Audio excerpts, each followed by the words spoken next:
सभी लोगों को नमस्कार। मैं अब यूनिट 2 को कवर करने जा रहा हूँ। पहला वीडियो है यूनिट 2 का। इसमें हम बूलियन फंक्शन और बूलियन अलजेब्रा को कवर करेंगे। अब बात आती है, सबसे पहले फंक्शन को ही कवर करेंगे, लेकिन फंक्शन होता क्या है। फंक्शन देखिए, सबसे पहले आप लोग सेट पढ़ते हैं। सेट के बाद आप कार्टेशियन प्रोडक्ट करते हैं। कार्टेशियन प्रोडक्ट के बाद आप रिलेशन पढ़ते हैं और रिलेशन के बाद फंक्शन आया।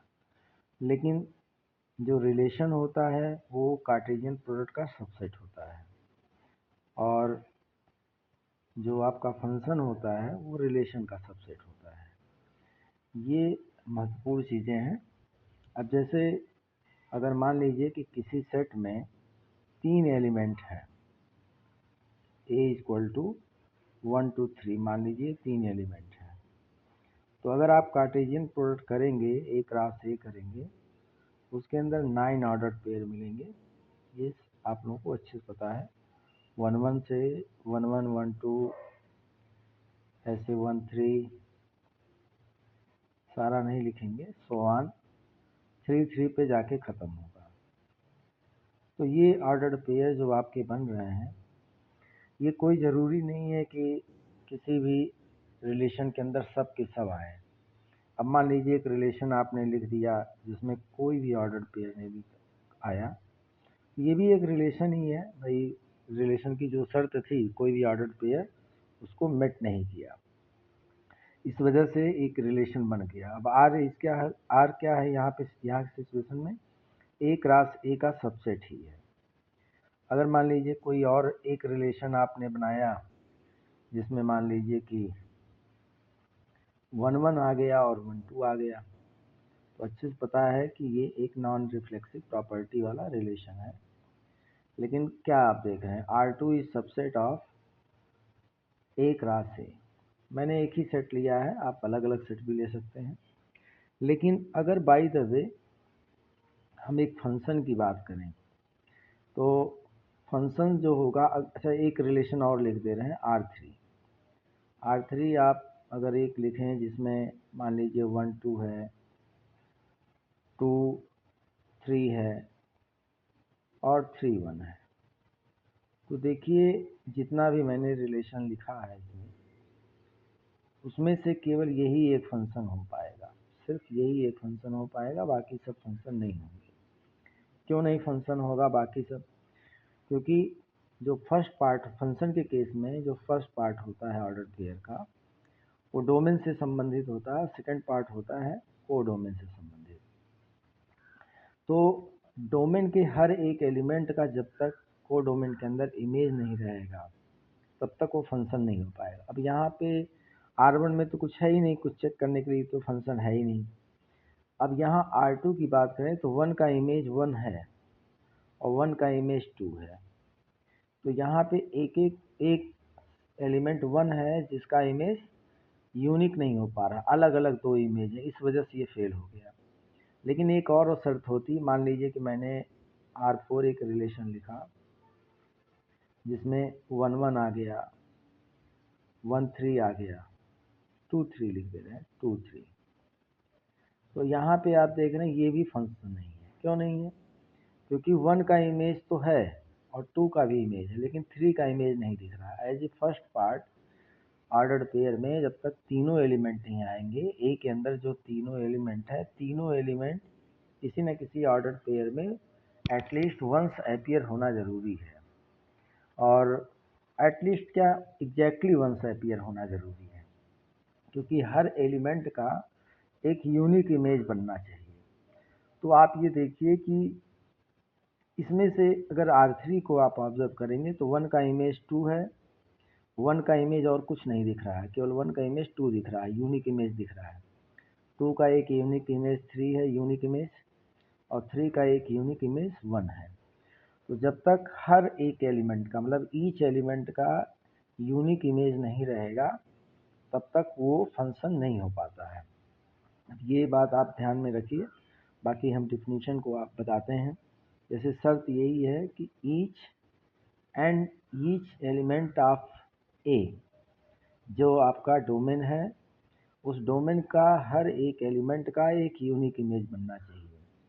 ये नहीं कि अगर मान लीजिए किसी रिलेशन के अंदर, जैसे मैंने एक एग्जांपल लिखा था उसमें 1 2 भी था और मान लीजिए 1 3 भी है, तो ये 1 का इमेज दो अलग अलग हो जा रहा है, एक 2 भी हो जा रहा है और एक 3 हो जा रहा है, तो यूनिक रूल को वायलेट कर रहा है। तो ऐसी सिचुएशन में फंक्शन नहीं हो पाएगा। तो क्या है कि हर ऑर्डर पे मतलब जो एलिमेंट है आपके डोमेन के अंदर, जितने भी एलिमेंट है सबका यूनिक इमेज होना चाहिए, यानी कि as a first part exactly once आपका आना चाहिए। यानी कि जैसे अगर मान लीजिए इसको 1 2 को 1 3 को हटा के यहाँ पे हम 2 3 लिख देते हैं, 1 ना पढ़ के आप 2 पढ़िए इसको, और एक एलिमेंट हम लिख दे रहे हैं, एक ऑर्डर पेयर लिख दे रहे हैं 3 1, तो ये तुरंत फंक्शन अब हो गया, इसमें कोई दिक्कत नहीं है, क्योंकि 1 का भी इमेज आ गया, 2 का भी इमेज आ गया और 3 का भी इमेज आ गया। तो जब तक सारे एलिमेंट का इमेज नहीं रहेगा तब तक वो फंक्शन की बात नहीं होगी, क्योंकि ईच शब्द यहाँ लिखा हुआ है। अगर मान लीजिए इसमें एक और ऐड कर देते हैं 1 2, तो ये फिर फंक्शन नहीं हुआ। भले सबका इमेज है, 1 का भी इमेज है, 2 का इमेज भी है, 3 का इमेज भी है, लेकिन ये जो दिक्कत कर दिया 1 1 2 तो लिखा ही है, 1 3 लिख देते हैं, 1 के दो दो इमेज हो गए, एक 2 भी हो गया और एक 3 हो गया, तो यूनिकनेस वायलेट हो रहा है। भले ही सारे एलिमेंट के इमेज हैं, लेकिन 1 का इमेज ट्वाइस मतलब दो दो अलग अलग इमेज हो गए, इस वजह से ये फंक्शन नहीं रहेगा। तो रिलेशन फंक्शन होने के लिए ज़रूरी है कि डोमेन के अंदर के हर एक एलिमेंट का एक यूनिक इमेज होना चाहिए, तभी वो फंक्शन हो पाता है। और फंक्शन जब आपका, देखिए मैंने कहा ही है कि फंक्शन जो होता है वो रिलेशन का सबसेट होता है और रिलेशन कार्टेशियन प्रोडक्ट का सबसेट होता है। तो बाय डिफ़ॉल्ट ये भी फंक्शन भी कार्टेशियन प्रोडक्ट का सबसेट हो गया, तो ये इसीलिए लिखा गया है। अब फंक्शन होता क्या है, फंक्शन एक टाइप का मैपिंग है। A function f let A and B are two non empty sets, यानी कि डोमेन और को डोमेन एम्प्टी नहीं हो सकता है।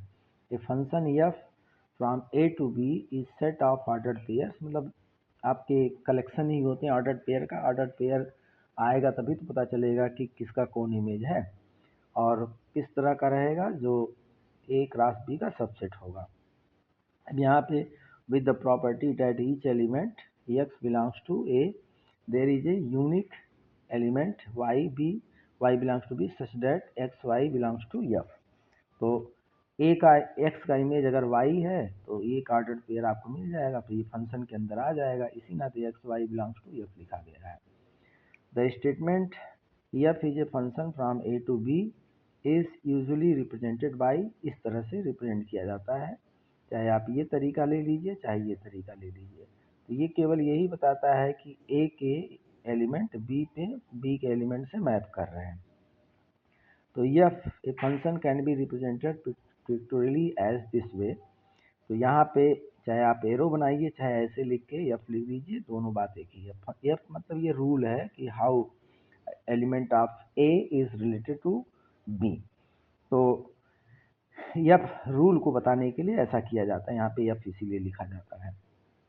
अब यहाँ पे मैंने डिस्कस कर दिया है कि सेट ए जो होता है वो डोमेन कहलाता है, सेट बी को डोमेन कहलाता है।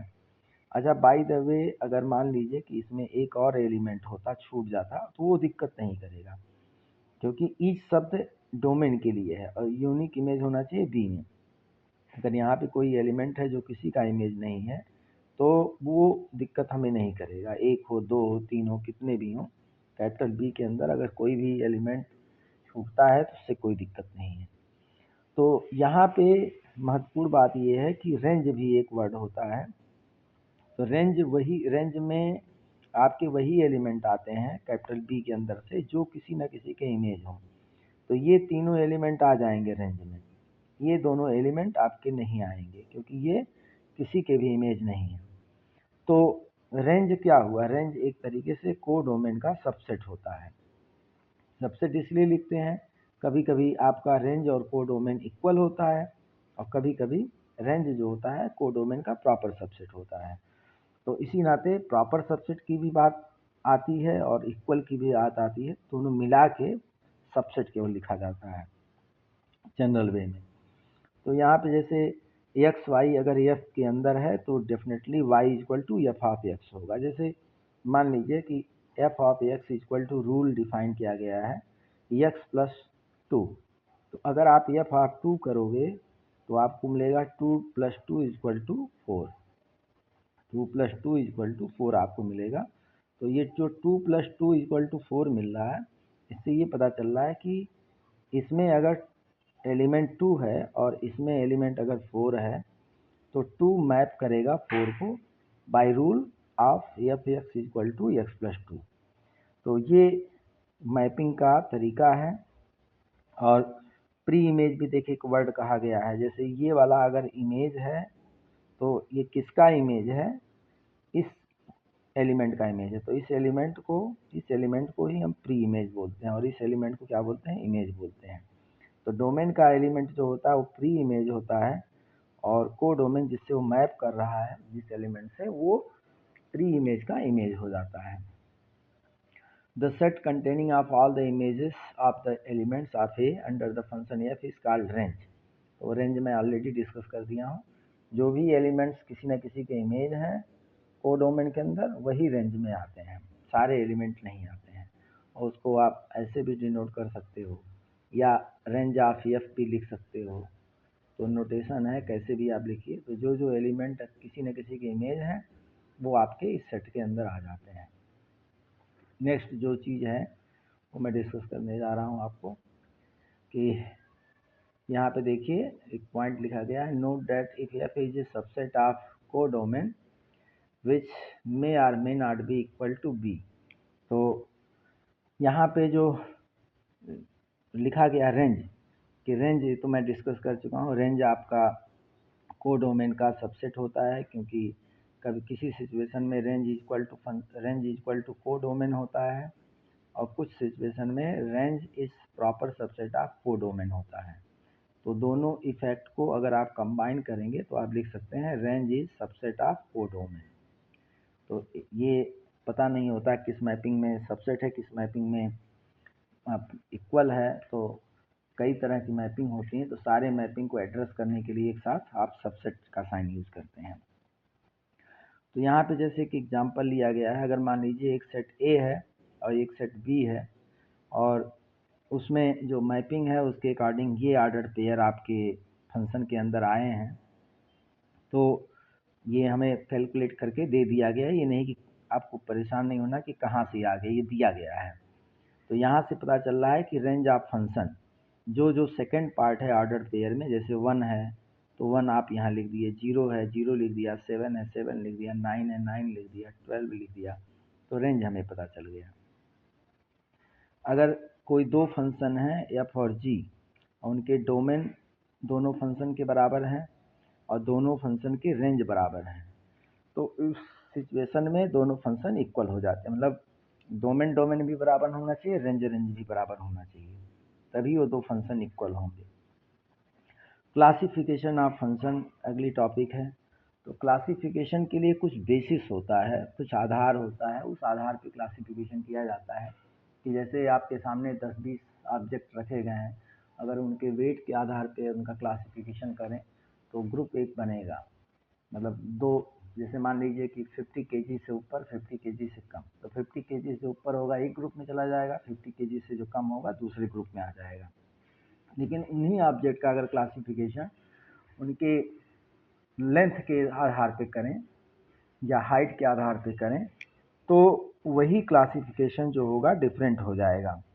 क्योंकि जिस ऑब्जेक्ट का वेट 50 केजी, मास 50 केजी है, हो सकता है कि 50 केजी से ऊपर हो सकता है उसका लेंथ जो है, अगर मान लीजिए हाइट या लेंथ हम ले रहे हैं 1 मीटर, हो सकता है कि उसका हाइट 1 मीटर से कम हो, तो 50 केजी एवब वाले ग्रुप से बाहर आके 1 केजी मतलब 1 मीटर हाइट से कम वाले में आ जाएगा।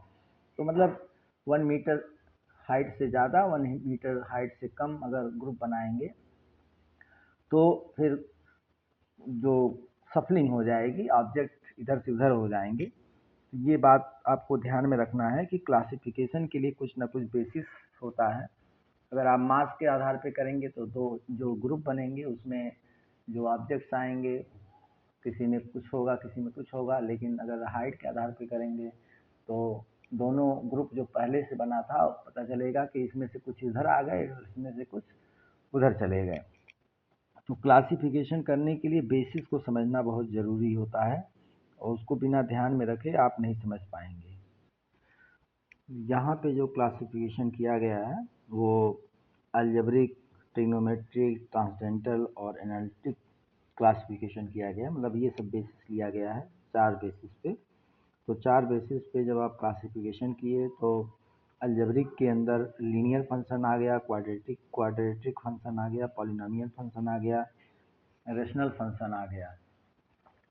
और ट्रिग्नोमेट्रिक क्लासिफिकेशन के आधार पे उसके अंदर आप जानते हैं साइन, कॉस, टैन, कॉट ये सब आ जाते हैं।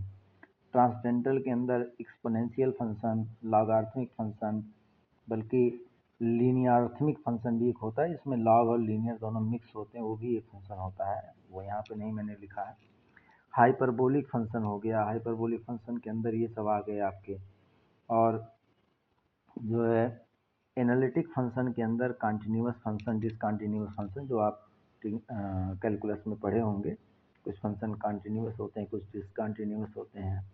डिफरेंशिएबल फंक्शन होता है जिसका डिफरेंशिएशन किया जा सकता है, नॉन डिफरेंशिएबल फंक्शन होता है। तो ये सब इन सब सारे फंक्शन से आप अवेयर हैं। कभी शॉर्ट नोट्स पूछा जाता है कि डिस्कस क्लासिफिकेशन ऑफ फंक्शन, तो आप इसमें सब लिख सकते हैं। अब लीनियर फंक्शन के बारे में तो सबको पता ही है कि जिसमें जो वेरिएबल एक्स है उसका पावर 1 हो सकता है एट मोस्ट, और क्वाड्रेटिक फंक्शन में 2 होता है, बाकी पॉलिनोमियल 2 या 2 से ज़्यादा होता है। रेशनल फंक्शन जो होता है वो आपका 2 लीनियर फंक्शन का रेशियो होता है।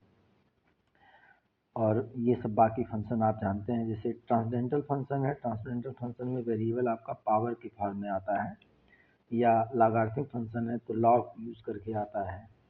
और hyperbolic sine h x, cos h x, tan h x, ये सब हो गया। तो क्लासिफिकेशन फंक्शन में ये सब आप डिस्कस कर देंगे। इसके बाद हम बात करते हैं अगले टॉपिक की, कि जैसे एक और देखिए जियोमेट्रिक फंक्शन है, जैसे increasing function, decreasing function, monotonic function, periodic function.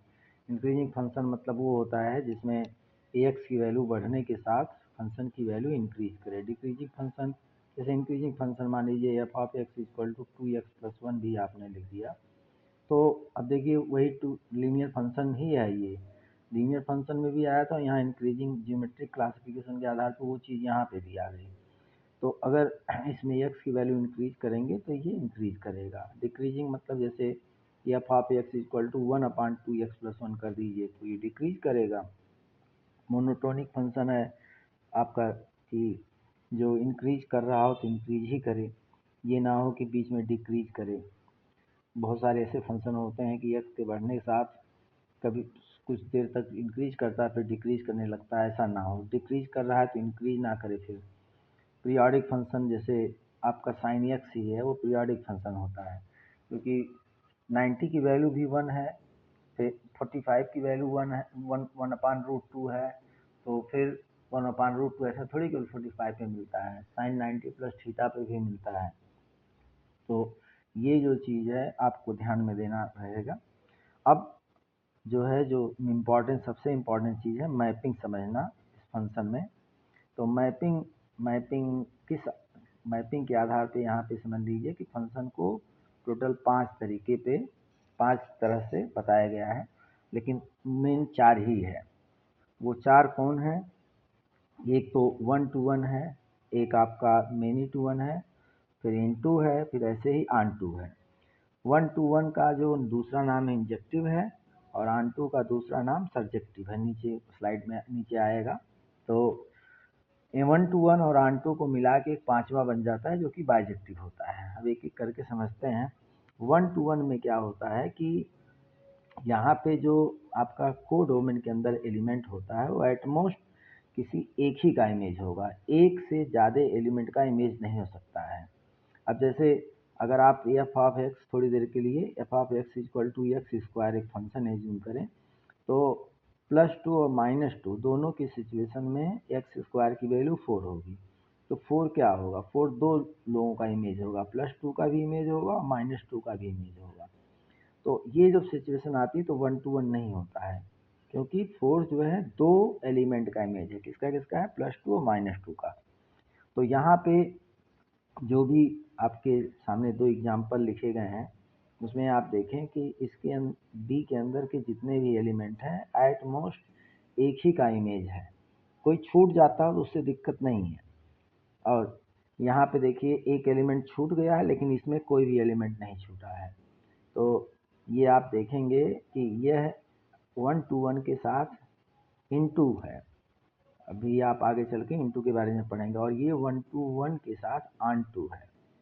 और यही फंक्शन जो होता है बाइजेक्टिव हो जाता है, क्योंकि बाइजेक्टिव जो होता है 1 to 1 और ऑन टू दोनों होना चाहिए।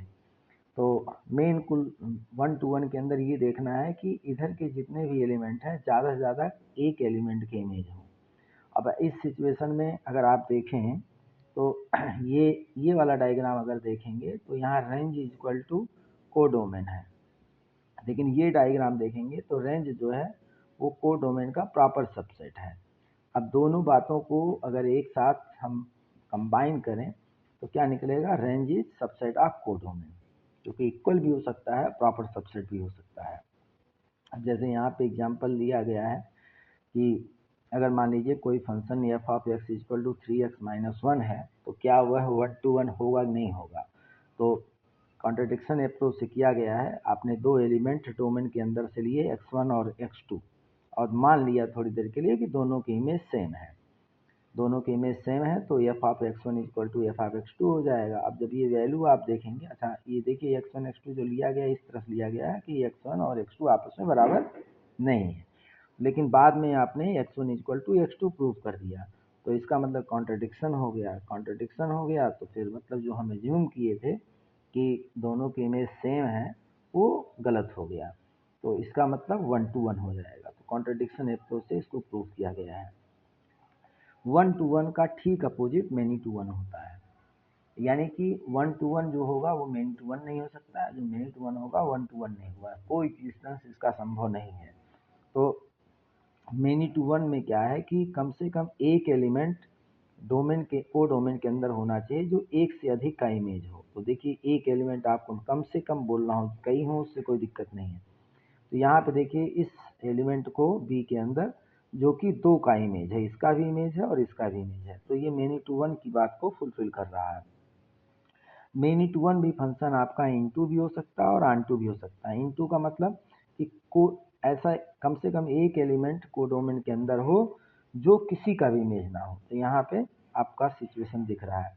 और ऑनटू जो होता है उसमें कोई भी ऐसा एलिमेंट, मतलब हर एक एलिमेंट कोडोमेन के अंदर किसी न किसी का इमेज हो, मतलब कोई छूटना नहीं चाहिए। तो इधर देखिए कोई नहीं छूट रहा है, और डोमेन के अंदर तो कोई नहीं छूटता है, कोई भी फंक्शन आप ऐसा देखेंगे नहीं जिसमें को डोमेन के अंदर कोई एलिमेंट छूटा हो, क्योंकि वो तो बेसिक डिफिनीशन का बेसिक पार्ट है कि ईच का यूनिक इमेज होना चाहिए। तो यहाँ पे आपका जो है यह मेनी टू 1 के साथ इनटू है और ये मेनी टू 1 के साथ ऑनटू है, लेकिन उसी समय आप देखेंगे कि यहाँ पे रेंज जो है वो कोडोमेन का सबसेट है, प्रॉपर सबसेट कह लीजिए, और ये जो है रेंज के बराबर, रेंज और कोडोमेन बराबर है। दोनों को कंबाइन करेंगे जैसे ऊपर आपको सिखाया गया था, तो कंबाइन करके दोनों का इफेक्ट देखेंगे, range is subset of codomain निकल जाएगा। अब यहाँ पे ये एग्जांपल मैं डिस्कस ही किया हूँ, ये मेनी टू 1 का एग्जांपल है, क्योंकि +2 -2 +3 -3 सबका इमेज क्या होगा, +2 -2 का 4 हो जाएगा, दो का इमेज, +3 -3 का भी इमेज 9 हो जाएगा। तो ये मेनी टू 1 के लिए बढ़िया एग्जांपल है। अब आते हैं, हालांकि इनटू मैंने डिस्कस किया ही है, लेकिन इनटू यहाँ पे देखिए, इनटू में क्या है कि आपका कोई न कोई एक ऐसा एलिमेंट जरूर होगा, at least there will be one element in codomain that is not image of any element of domain. तो यहाँ पे एक एलिमेंट, कम से कम एक एलिमेंट छूटना चाहिए, एक से ज़्यादा हो तो भी कोई दिक्कत नहीं। तो यहाँ पे एक एलिमेंट छूटा हुआ है, जो किसी का इमेज नहीं, इस नाते इनटू हो जाएगा। यहाँ पे एक से ज़्यादा छूटे हुए हैं, इस नाते क्या हो जाएगा, ये भी इनटू हो जाएगा। बाकी इनटू फंक्शन मैंने देखा था, इनटू फंक्शन 1 to 1 के साथ भी पॉसिबल है और मेनी टू 1 के साथ भी पॉसिबल है। तो ये 1 to 1 के साथ इनटू है और ये जो है आपका मेनी टू 1 के साथ इनटू है। तो इस सिचुएशन में हर हाल में रेंज जो होगा वो कोडोमेन का प्रॉपर सबसेट होगा, क्योंकि रेंज और कोडोमेन आपस में इक्वल नहीं हो सकते हैं। ऑनटू फंक्शन की बात अगर करें तो ऑनटू फंक्शन में ये है कि every element of domain codomain must be image of some element of domain. Every element of codomain must be image of some element of domain. तो किसी न किसी का इमेज जरूर होना चाहिए। तो आप देखिए यहाँ ध्यान से, कोई भी एलिमेंट ऐसा नहीं है जो इमेज ना हो, किसी न किसी का इमेज है। ऐसे यहाँ पे भी देखिए किसी न किसी का इमेज है। लेकिन अब वही है कि 1 to 1 की आंटू की जो संभावना है, मैंने अगर 1 to 1 बोला होगा तो उसको ध्यान इग्नोर करिएगा। आंटू फंक्शन की बात हम कर रहे हैं। आंटू फंक्शन में क्या बताया गया कि हर कोई किसी न किसी का इमेज होना चाहिए जो आपका कोडोमेन में एलिमेंट है। तो ये दोनों ही सिचुएशन में आपको दिख रहा है। तो आंटू फंक्शन दोनों के साथ संभव है, 1 to 1 के साथ भी संभव है, मेनी टू 1 के साथ संभव है। लेकिन ये जो एग्जांपल है ऑनटू के साथ साथ मेनी टू 1 है और ये ऑनटू के साथ आपका 1 to 1 है। तो ये बात हो गई। और यहाँ पे आपको बताया गया कि रेंज हर हाल में कोडोमेन के इक्वल ही होगा, क्योंकि कोई एलिमेंट छूट नहीं रहा है कोडोमेन के अंदर जो किसी का इमेज ना हो। तो रेंज मतलब every element will be part of range. तो रेंज कोडोमेन इक्वल हो जाएंगे। अब बाइजेक्टिव फंक्शन की बात करते हैं। तो बाइजेक्टिव फंक्शन में क्या होता है, बाइजेक्टिव फंक्शन उसी को हम लोग कहते हैं जो आपका 1 to 1 भी हो और ऑन टू भी हो। तो आप ये वाला जो एग्जांपल देखे हैं, ये एक तरीके से 1 to ऑन टू भी है, 1 to 1 भी है। तो उसी एग्जांपल को यहाँ बना दिया गया है। यहाँ पे भी रेंज और कोडोमेन आपस में इक्वल ही होंगे, क्योंकि ऑन टू अगर है तो इक्वल होना मजबूरी हो जाएगा। तो यही जो बाइजेक्टिव फंक्शन होता है यही आपका इन्वर्टिबल होता है। ये आगे आप देखेंगे कि व्हाट इज इन्वर्टिबल फंक्शन। तो a function to be invertible it must be onto as well as 1 to 1। तो जब तक दोनों नहीं प्रॉपर्टी रहेगी तब तक वो इन्वर्टिबल नहीं होगा। ऐसा क्यों कहा जाता है इसको भी आप देख लीजिए। इन्वर्टिबल का मतलब यही है कि जो कोड जैसे एफ ऑफ एक्स अगर फंक्शन है तो उसका inverse function F inverse x होता है। तो f of x F inverse x का मतलब क्या है कि आप कोडोमेन को डोमेन बना देंगे और जो डोमेन है वो कोडोमेन हो जाएगा। तो एफ इनवर्स एक्स में क्या होगा, ये एरो जो है आपका एफ इनवर्स यहाँ लिख देंगे, सारे एरो रिवर्स कर देंगे। अब आप ये देखिए कि फंक्शन की जो बेसिक कंडीशन है वो फुलफिल हो रही नहीं कि ईच और यूनिक वाला। तो बी के अंदर के हर एक एलिमेंट का एन इमेज है।